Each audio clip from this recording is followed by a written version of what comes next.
Oh, you're welcome back. It's now more than 2 weeks since academic activities have been grounded in tertiary institutions across Nigeria. Now, the Academic Staff Union of Universities down tools on August 13 over poor financing, non-payment of salary and pension arrears, amongst other issues. Now, several meetings between the federal government and the union have ended in a logjam. What really is the way forward, and how long will students have to pay the price? That's a big question. Yes, this indeed. morning. Yeah. Now we have with us in the studio now the National Coordinator, Save Schools and Communities Advocacy Group, Comrade Adiola Shoeton. Good morning. Yeah, good morning. Good to have you join us. Thank you. Right.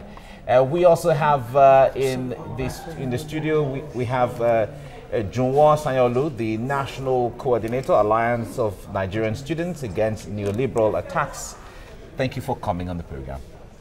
Right, let me start with you, Comrade Shoeton.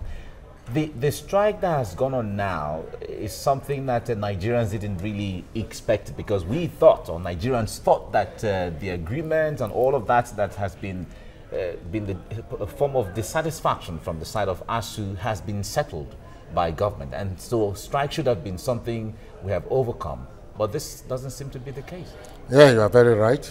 That was the expectation of all of us as Nigerians, and of course as concerned citizens.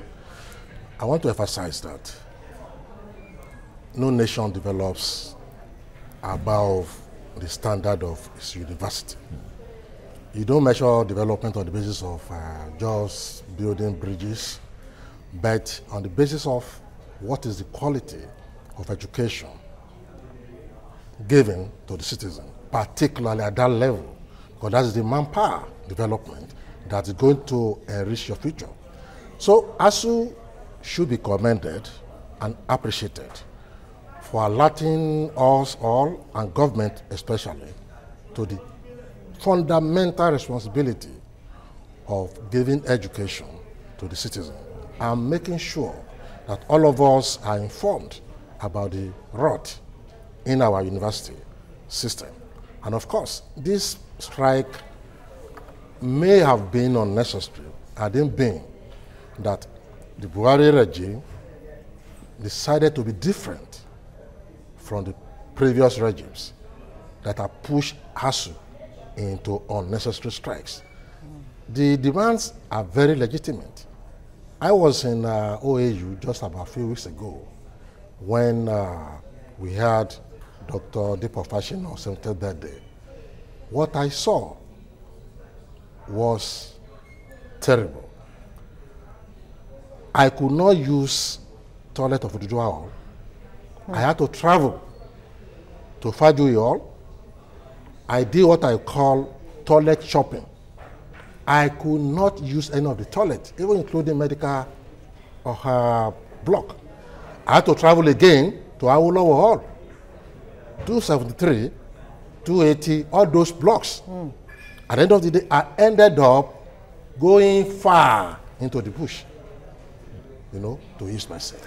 So you consider all this, but ASUU being patriotic, they didn't want to just collect salary and not bother about what standard we are giving.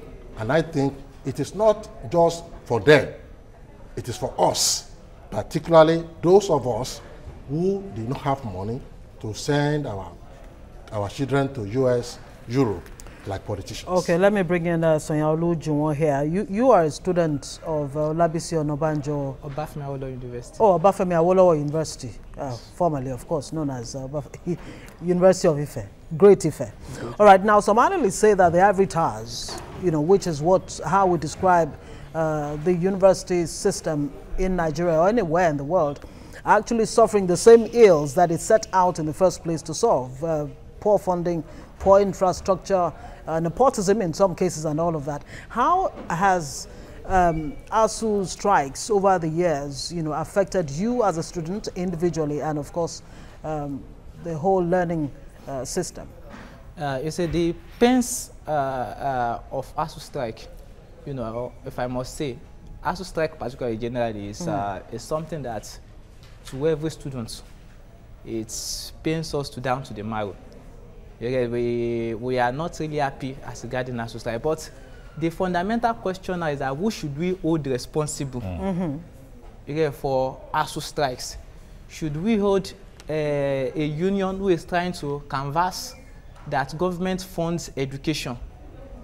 You get it? Should we hold them responsible, or should we hold the government, who is tasked with the exclusive responsibility to carry out education funding? I think it's a fundamental question too. We must assess very critically, because like Comrade Shueton said, myself, I can attest to the terrible states, of living and learning condition on particularly Obafemi University Ileife, being a student of the same campus, and also being a national coordinator of a students platform that I've also moved across Nigerian campus. I can tell you that the situations there is a terrible eyesore. You get it? So that when you have a government that's campaigned on the basis of a change rhetoric, and then you discover that it has continued in the age-long tradition of underfunding, then you begin to ask what fundamentally has changed. Just like previous administration have shown gross hostility towards funding of education. The Buhari-led government, right from its first budget in 2016, were doing about 6.65%, for education fund, and which is way too low compared to the UNESCO standard of at least 26% for developing nations. Let alone, in fact, this year was even far much more worse, less than about 6.3% budgetary. So in such a situation where you have a government that does not hold education as serious or as primary, then we are doomed to be thrown into consistent industrial crisis of strikes upon strikes. So that very soon now you have the NASU and SANU also going into similar they have indicated industrial actions. So long as we continue to blame unions who themselves are victims of this ignoble societal use, will continue to remain in this state of abject wretchedness. All right, let me, before we bring in Foladele to give us a reaction on social media, let me stay with you, Comrade Juwon. Now, student bodies, we have seen, even when we go back history to read about the West African Student Union and all of that, they were very strong, powerful union that were able to hold government accountable to a great extent.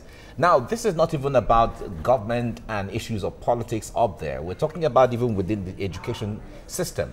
NANS is there, that is, I know maybe your organization is even an affiliate of NANS as the case may be, but NANS as a body, as a student body, have they been able to, one way or the other, join hands with ASUU, face the government and say, this has to be done because you guys are the ones within the university system right now? You see, one of the most embarrassing situations, and heart-rending scenario is not just about the government attacks on the education sector. It's the fundamental problem that there have not been an equal response to these myriads of life-threatening attacks. Physics presupposes the fact that action and reaction are equal and opposite. But unfortunately for the student movement, it is especially the national students body, it's not like that anymore. There is long before now there have been calculated attempts to kill this prospect of response from the student movement, and that's why you see during the military junta, there were a lot of programs, centered at ensuring that the student movement was completely killed, so that you actually hold government responsible for being complicit in breaking the fighting strength of the student movement. Okay, let me take this very quickly because we hardly have time. Comrade Chueton, is this really a deliberate attempt on the part of government to stifle education, to continue to see a situation where a huge population of its people are not educated? Or is it just simply that they don't understand the need for education? And some experts are even saying, look, there's a need to begin to re-evaluate and review what we call education in the first place, because we seem to be focusing so much on paper qualification, and so the universities are overwhelmed. Well, I think it's a class issue.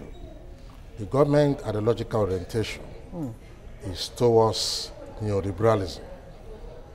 And they believe that government has no business in many things, including social services, of which education is vital.